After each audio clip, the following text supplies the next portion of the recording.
Bien-aimés dans le Seigneur, les épreuves ont pour but de nous rapprocher du Seigneur.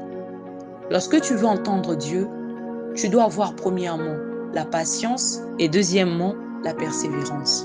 La parole de Dieu déclare dans le livre de Josué, le chapitre 7, le verset 6, Josué déchira ses vêtements et se prosterna jusqu'au soir, le visage contre terre devant l'arche de l'Éternel. Josué, en rentrant dans la présence de Dieu, il avait un objectif, celui d'entendre l'Éternel. Lorsque tu veux entendre Dieu, il ne te suffit pas simplement de rentrer dans la présence de Dieu, mais tu dois également demeurer et persévérer dans la présence de Dieu. Quelquefois, le Seigneur se sert des épreuves pour nous attirer à lui. Les épreuves ont pour but de nous rapprocher du Seigneur. On ne sait pas à quelle heure Josué était rentré. Et donc, parce qu'il avait un objectif, la Bible déclare qu'il est resté là, prosterné le visage contre terre. Il est resté là jusqu'au soir. Amen. Mais toi, à peine rentré dans la présence de Dieu, tu rentres à 13h. Tu te dis qu'à 14h, tu dois quitter.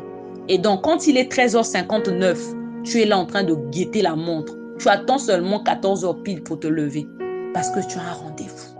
Et comme ça, tu veux entendre Dieu. Quand le Seigneur attend quelque chose de toi, le Seigneur t'attend à un autre niveau. Il attend que tu fasses les efforts. Toi, tu es encore en train de traîner là. La situation devient même normale. Tu commences à t'habituer. Alors que le Seigneur t'attend.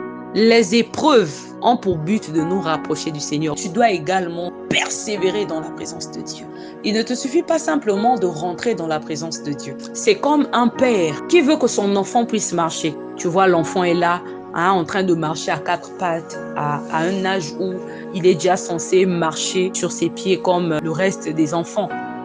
Et qu'est-ce qu'on fait quelquefois? Tu vois, tu as en main quelque chose qui attire les enfants.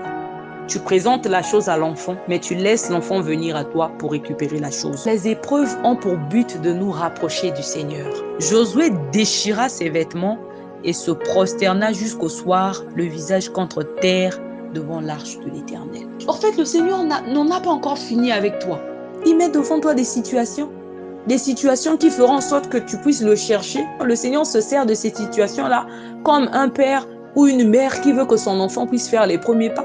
Il te présente la chose. Toi, tu vois la chose. On te prophétise, on te dit, le mariage est là devant toi. On voit le mariage devant toi, mais tu n'arrives pas à saisir la chose.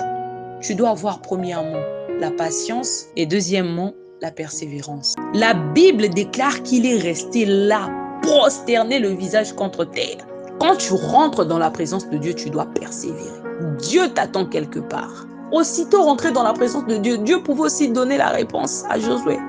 La Bible dit qu'il a fallu que Josué demeure prosterné, visage contre terre jusqu'au soir. Quelquefois, c'est ce qui se passe. Dieu t'attend quelque part. Tu dois persévérer. Tu dois persévérer.